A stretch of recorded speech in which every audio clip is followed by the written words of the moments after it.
Hey, Doc. I am back with another wonderful guest here on Stethoscopes and Strollers, Dr. Cheruba Prabakar, and she is a dear friend and an entrepreneur and all of these things. But most importantly, she is a mom just like you. So welcome, Dr. Cheruba.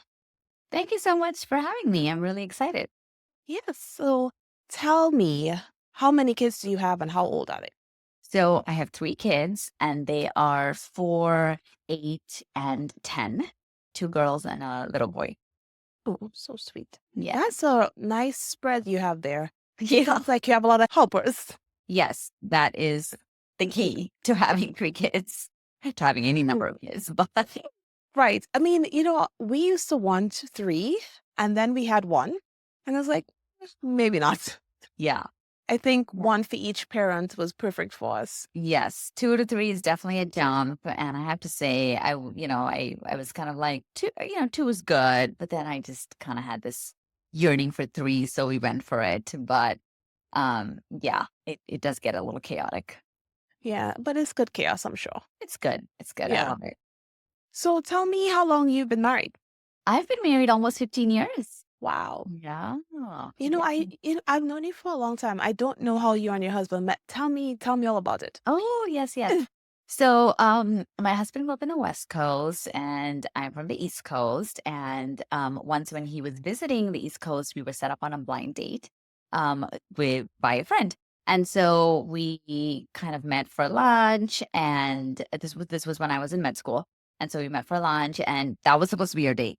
But then, then we ended up going to a museum, then we went to a movie, and then like before we knew it, it was 10 p.m. We're like, okay, I guess that counts as a successful first date.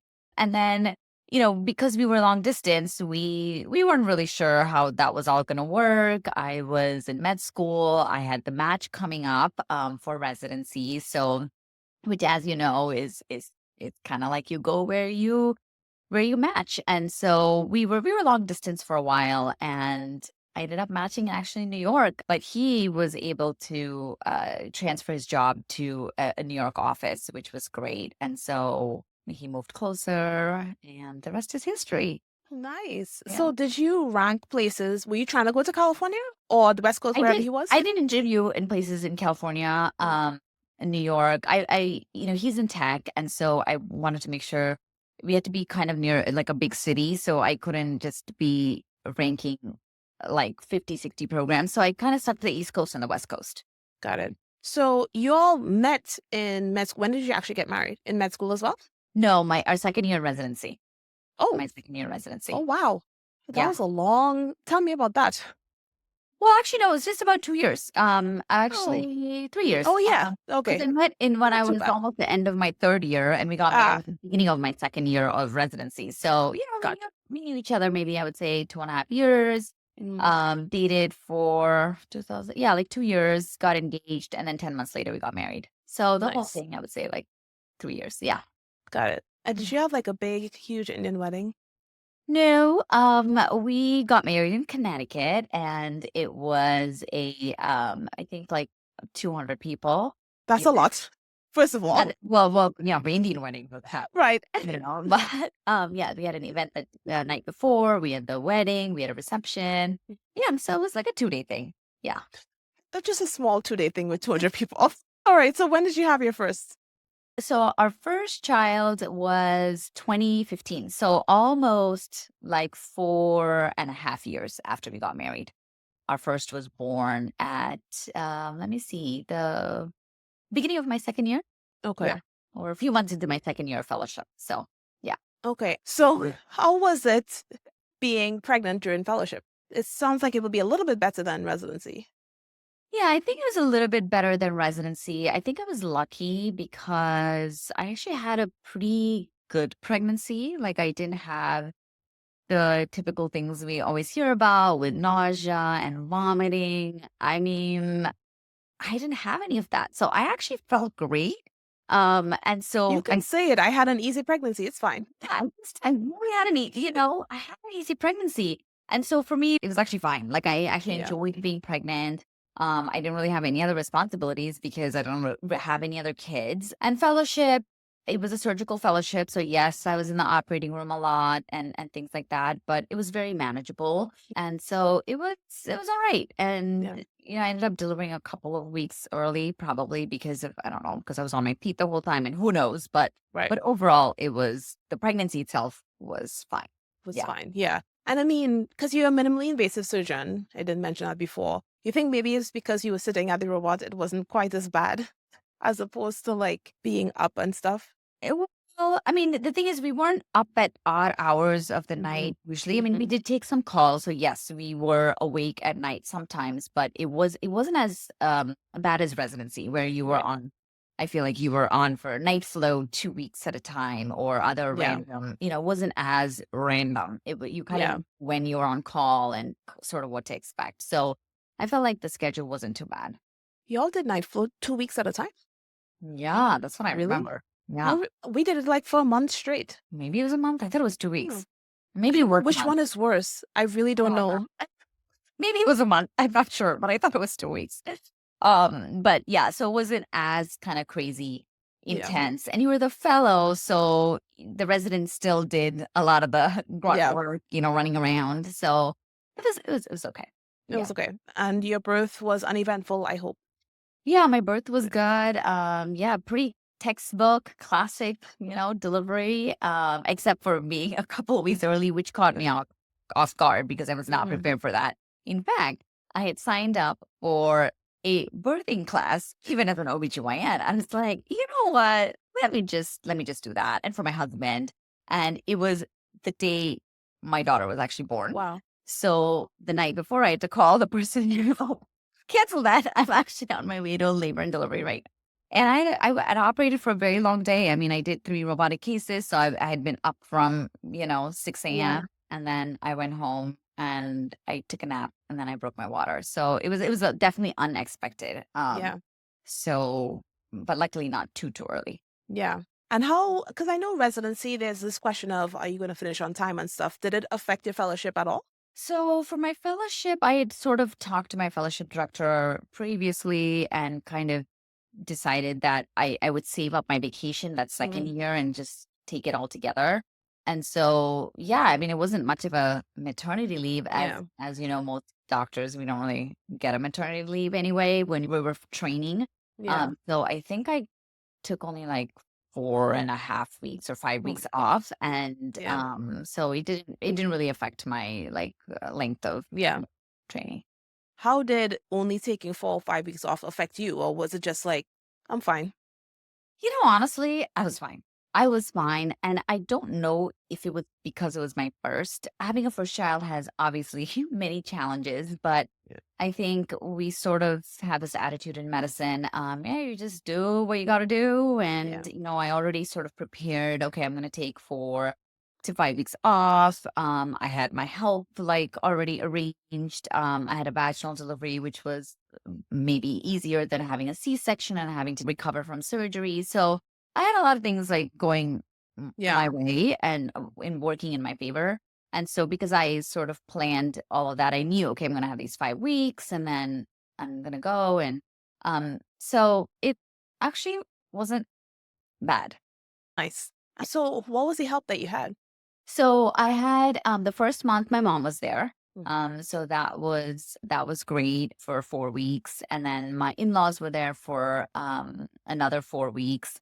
Mm. And then I had another friend who was gonna be there for 2 weeks. And I had already also arranged like a nanny to be there. So yeah, Yes. Always my favorite person. Have it all lined up. I love it. At got it no lined time up. were y'all alone. Got it lined up. Because, again, as a fellow, I couldn't just be like, oh, I'm not showing up for a case. Right. I sort of had to I think there was one day I was late because, my nanny didn't show up or something Yeah. on time, and then my husband had to run from work and, he took over, but overall, we tried to have it arranged, and Yeah. I also think those early days are, at least baby-wise, are a little bit easier for childcare because, I mean, they're sleeping a lot of the Right. time. Is having to engage, like, a toddler, for example, is like a whole different ballgame. Right. So I think that was working in my favor too. Like I would pump the milk and Yeah. label it and have it all right. Yeah. So I tried to be as planned as possible. So that was it went okay. Yeah. Yeah. And then after my fellowships, I finished my fellowship in I think July. And then June, and then I took like a 2.5 month break Nice. before my first job. So that was nice. Nice. Okay. Yeah. How was it with your in-laws? Like, how was that relationship and being there postpartum? Yeah. So my in-laws are actually great. My Shiva, you're making this sound too easy. My in-laws actually, yeah, they're actually super helpful. Yeah. And my mother-in-law was like cooking a lot of food and Oh, which was great. And they were there and present and but not like overly intrusive either. And luckily, we were lucky because in New York we had a 2 bedroom apartment versus if it was like a 1 bedroom, I think that could have been a little more yeah. challenging. Yeah. So that was helpful, and I was gone, like, most of the day, right? Because I was at work. So when I came home, I had, like, nice food and Right. I mean, like, so versus, like, being home and Right. right, Right. Right. um, in-laws, or even my mom for that matter, right? I think even having my mom sometimes was also challenging because everybody wants to give their opinion and not just my mom, but just anybody who I had sort of come over, like elders, Right. like they would have their own ways of doing things and their own opinions. And so it was, yeah, so there were definitely moments that were, you know, Yeah. challenging. Yeah. How did you handle it? That kind of negative feedback, or maybe not negative feedback, the differences of opinions of how to do things. Yeah, so I think culturally, in Indian culture anyway, it's just sort of expected that family is going to come and help out, right? Mm. Like, it's not like no one's going to ask you, hey, do you want me to come and help you out? Like, they're there, right? Right. Show up, which is a blessing in so many ways because you have the help. And for anybody who's had kids, like, you need the help. Like, you need somebody to hold the baby, you need somebody Yeah. to cook, do the laundry, and all of those things. There's not so much of a conversation about, "Oh, do you want me there? Like, how long do you want me there?" Like, all those things are not, are not discussed. And frankly, I didn't know any better because I was like, "Okay, this is Yeah. kinda what we do. Great. I'm gonna take all the help I can. Okay, in-laws come, mom come, auntie come, like whatever, right? Like, I'm gonna take all that." So at that point, I was in my early 30s, and I would say that was just what I expected, and that's what happened. Like, there was no conversation around it, right? Versus, I think now, a decade later, you know, I would maybe handle it differently. Yeah. Yeah. So you were in fellowship, you graduated, you took your time off. And how long was it between the two? Not very long, like 18 months. Wow. Okay, that Yeah. was quick. Yes, we didn't quite plan it that quickly, but Right. surprise, I definitely got pregnant very quickly with our second, and that was definitely challenging because now I Mm. have a job. I actually like have a real job. I'm not just like in training. I have a real job, I have a real schedule, real patients that, I'm responsible for, and I have a toddler. So that was a little chaotic. I can't say that I remember too much of those very early years, right? And then she was also born a little preterm, a Mm. few weeks early. I What mean, my happened? first was born a couple of weeks early, but my second was born like 4 weeks early, 5 weeks early. I broke my water. And so that was really unexpected. I mean, I said the first one was a lot unexpected. She was a couple weeks early, but this was like really, Yeah. and I had actually, unlike my first, where we didn't really have time, before and things like that, this time I had, taken the full 4 weeks, like before my due date and the full 3 months after and all of that. But I didn't even make it to my 4 weeks before because she, She came so delivered early. even before that. Were you in California already? Yeah, I was in Okay. California. Yeah, that was my first job. And yeah. Oh yeah, because you had that one job and then you stayed and then left. Yep. Okay. So was she in the NICU? She was in the NICU for like 3 days. Oh, Yeah. okay. Yeah. So not too bad, but still Not too bad. scary. Yeah, it's still scary and, just anytime, I don't know, preterm, right? Yeah. But she did great. And 3 days, yeah. But I still went home like after a couple of days and I had a day of, you know, sleep, I will say, for which I was very grateful for. And then my baby came home and, it was busy. But That's so interesting. I've never heard a NICU mom say, "Yeah, I got some sleep while baby was in the NICU." yeah, But that is her perspective.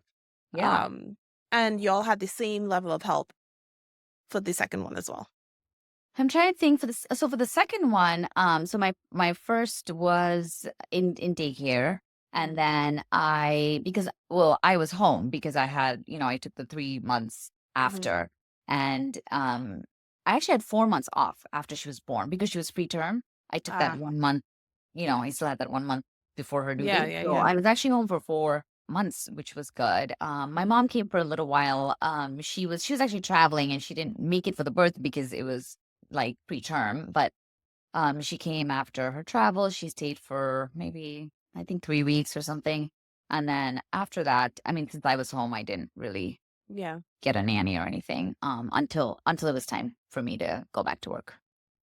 Interesting. Did your husband take any time off? Yeah, so he actually took I think 4 or 5 months off. Yeah. Well, damn. Where So was he working? yeah, so he was in a tech company and he actually had 6 months of paternity leave, which he didn't have the first time around, when we had our first child. So for our second, he happened to be working in a company that gave him that time. So after I stayed home for Mhm. the first few months, and he took another 4 months off, which was great. And then we had a nanny after that. That is very interesting for a couple reasons. So he was the primary, like, caretaker for those 4 months? Yeah.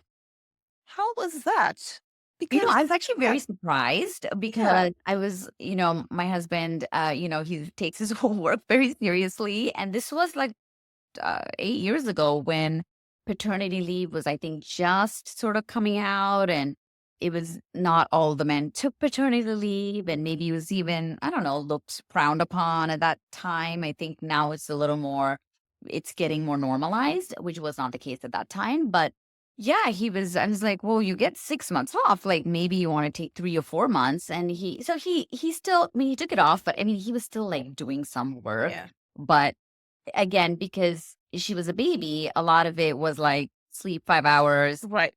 be up for, it was sort of like this. Yeah.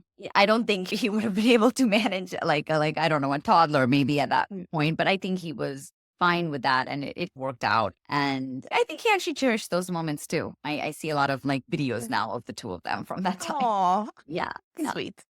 Okay, and then while the other one was in daycare, so maybe Yeah. if she wasn't, that would have been like, I'm not doing Yeah. this. I think that would have been a lot. But I think I dropped our other our first one at daycare, and I think he picked her up or one of I don't remember which way it was. Mhm. But he was essentially primarily the person at home with her. So for the first really 7, 8 months, yeah, of her life. Yeah. So she had one of the parents, which was great. It's nice. Yeah. That was Well, dramatically different from my first, yeah, who I literally had just the year before. So it's very interesting to actually see how life changes so quickly, right? And circumstances, and yeah, it was like a completely different experience. yeah. Yeah. It sounds like it was a nice experience though. Yeah. No, it was really good. And, I felt like this time it was nice to have the time off because, again, I had a toddler too. So it was just really, I mean, I had two Mhm. kids in diapers. And so it was just really overwhelming. And Yeah, there was just a lot to do, yeah, and so it was nice to actually, like, not worry about work. Yeah. yeah.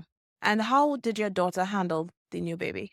Or because she was too small, maybe to even It really. was like, I mean, I think first it was yeah, I don't think she really understood what was going on, but there wasn't much. Yeah, she was only like 17 or 18 months, so it was pretty it was smooth, and we kept her routine with, Right. just because I was at home, I didn't, like, not send her to daycare. I was Yeah. like, "No, no, no, you keep doing your thing." That is good advice. Let's just sit on that for a second Yes. because I pulled my son out because it was flu season and I'm like, get freaked out about stuff like that. It's the biggest mistake I ever made because it Yeah. was to get him back into school was rough and he was just bouncing off the walls. And so good for you. Yeah. So I was very particular about that. I was like, I want to keep her schedule going so I don't mess her up. And then also take on extra work for me, Right. because I was dealing with like, oh my goodness, my baby was preterm. Is she going to be okay? I mean, she was fine, Yeah. but in my mind, I'm like, Yeah. Is she going to meet her milestones?" I'm like kind of freaking out, and so I didn't want to be like, "Oh, I'm home. Let me just take on all the kids," right? And my husband was very supportive in that sense Yeah. too. He was like, "Yeah, she should just keep going to school. You focus on the baby," and yeah, Yeah. That was a very smart decision. And yeah, I'm glad that he supported you in that because if you all had differing opinions, that would have been a yeah, disaster. yeah, yeah, Yeah. exactly. Okay. So you were like, you know what? I really want another baby. How soon did you start having those thoughts? Like, did you push yourself to wait or it just came out of nowhere?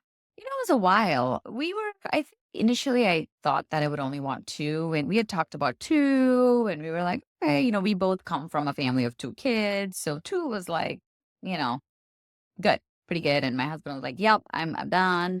Two girls, I'm great. And I was like, okay, that's all. We both felt like we were done.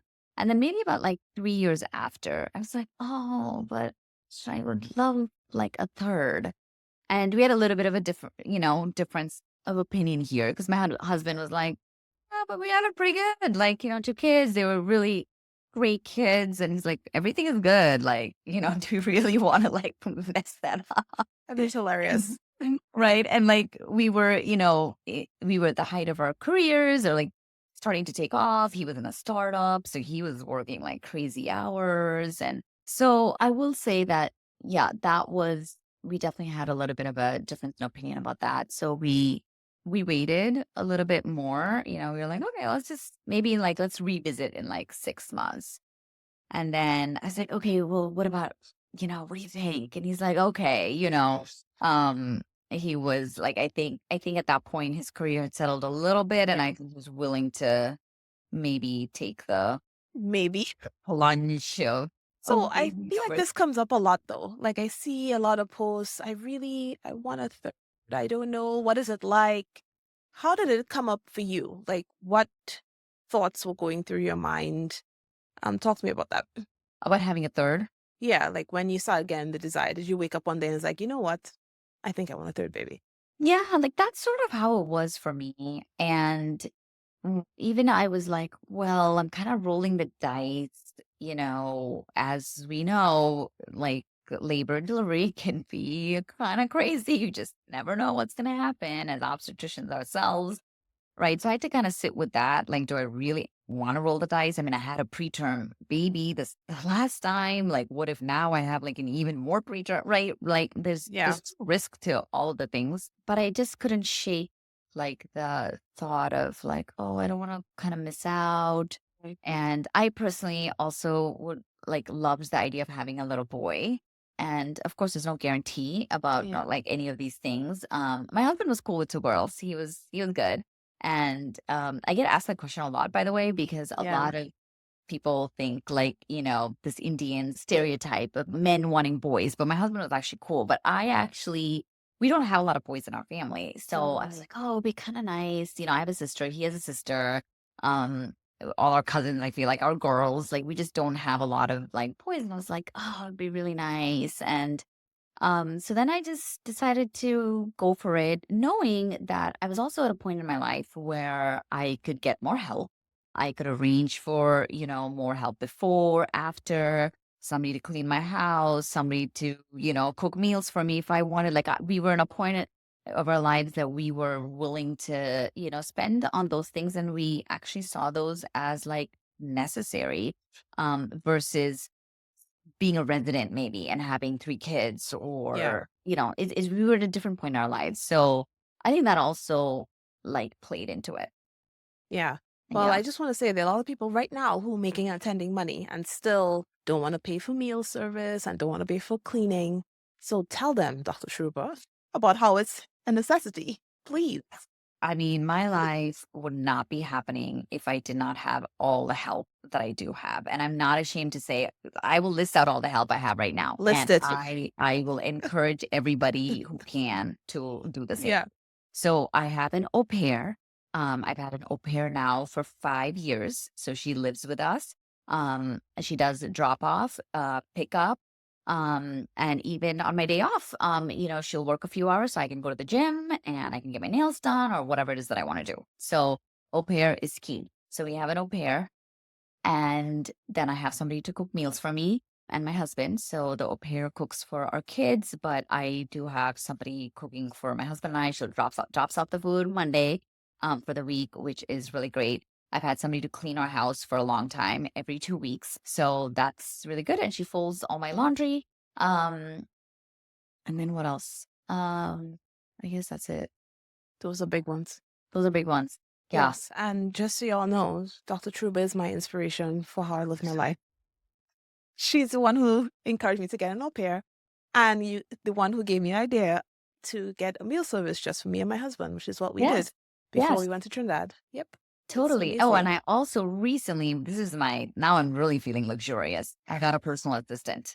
Yeah, So, yeah, my daughter turns 10 this weekend and I had her book the party place, order the food, order the cake, you know, and these are things that with 3 kids and running my own practice and my husband runs his own business, like these are things that we don't want to fight about. We don't want to fight about, oh, oh my gosh, the birthday's here. Like, why didn't you order this? Like, who's gonna do that? Or, oh, the house is such a mess. Like, why can't you be more tight? Eat? Like, these are things that we just decided we were not gonna fight about. And, these make and break relationships, in my opinion. And so these were things that we were happy to pay somebody to just take care of us, to take care of for us. So we can spend that time maybe going on a date night or working out. Like I said, we've probably been in the best shapes in our lives, both my husband and I, because which would seem a little contradictory in the beginning because you're like, how do you have 3 small kids and run these practices and businesses and do all this?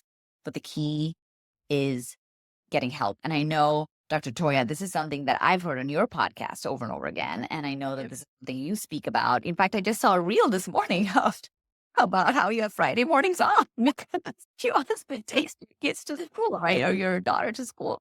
And it's all about dividing and conquering. Yeah. And I think probably in parenthood, I think that's the biggest lesson that I've learned, which has made a big difference in my life, my kids' lives, and my marriage, to be honest. I didn't want to speak so that we get a nice clear recording of that beautiful speech about the importance of help. And I like how you framed it as something that prevents you from fighting, because I don't think people think about it that way. You think Hmm. about it as, this is a bougie thing, or, I can't afford it, or whatever is the context which you put help. But it really just saves arguments. Just Totally. like, why discuss who's going to clean the toilet? Just don't do it. Exactly. Exactly. And I think people, if you really look at arguments in marriage, a lot of it comes from, well, who's doing this or that, or, well, I don't have energy to do that. Okay, let's just not do that.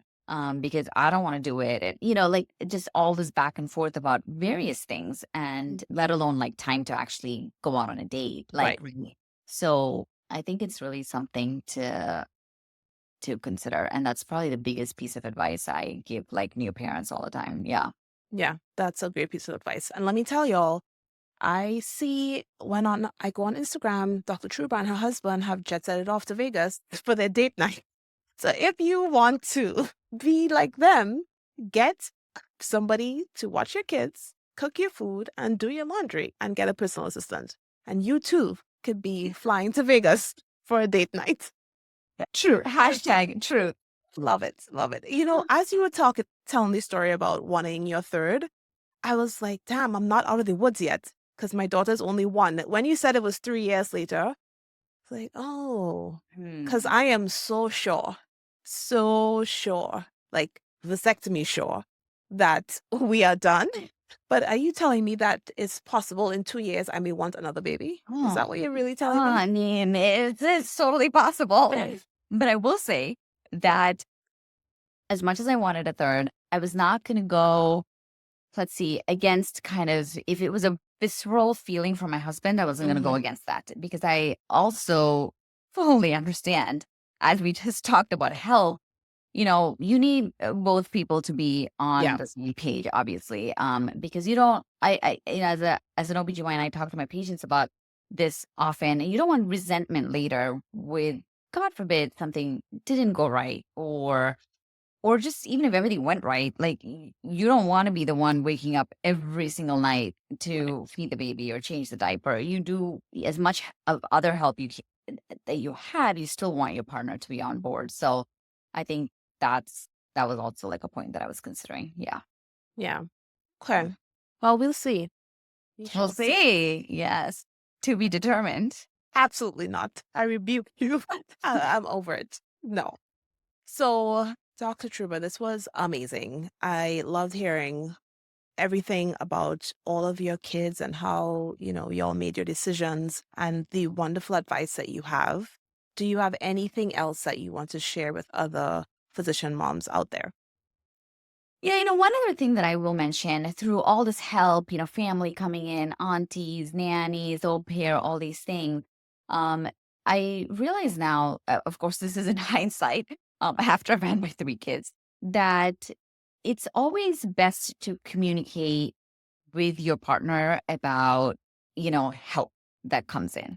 And this can get really tricky because sometimes it's your family and you're so attached to your sister or your mom or your grandmother or whoever it is that's helping, but also just having an open communication with your partner about things that may annoy them, or how they can support you during this time. Like, hey, I know so and so may not be your favorite, but this is what I need at this time.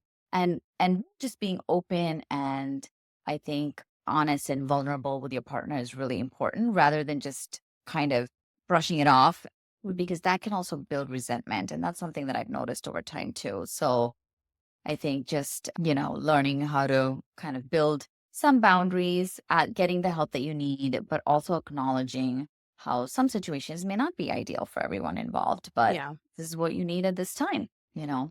Yeah. So you've piqued my interest. Are you saying that y'all had some friction with respective family members? Well, yeah, sometimes, our third was during COVID. And so that was even harder because everybody had different opinions on, well, who should go out and who should not. And, should this person come to our house after going to this event, or, all these different emotions that bubble through. And that can be hard as the pregnant, person too, because you're like, okay, yes, I'm trying to protect my baby but I need help, and I don't want to hurt so and so's feelings, things like that. And so, in retrospect, I think I wish I would have had, slightly clearer boundaries, even with family members, and also with my husband, and just also like acknowledging some of these attitudes or frustrations rather than just like sweeping them under the Yeah. rug. Yeah. Yeah, I think that's important. That's a good point for family members and in-laws, is because you can, on the one hand, get very defensive of your family, and Yes. it causes you to forget that your husband may have a point. Yes. Yeah. Yes. Yeah. Yeah. I think we definitely had some of those situations, especially around COVID. Yeah, especially during COVID. That's, I think, when we started to have some friction. There was like a wedding that, my mom wanted to go to, and it was weeks away from when my son was supposed to be born. But then we were like, oh, well, what if he came early and then Yeah. that would mess it up? And there's just all these, and it's hard to kind of think objectively sometimes Yeah. at that time, emotions are running high. And so I think having a plan, like maybe ahead of time too, would have been also good. Like, hey, Yeah. this is happening, let's convene, let's just talk about it objectively, and really having that. And I think as young moms, as new moms, sometimes we don't, I mean, I know I didn't have the tools for that. Now, now I have a coach. Yeah. I've matured. I've had three kids. Like I'm in a different space. Um, and so that's another thing I would really encourage young moms to do is get a coach. Dr. Toya, stethoscope and rollers. Hello.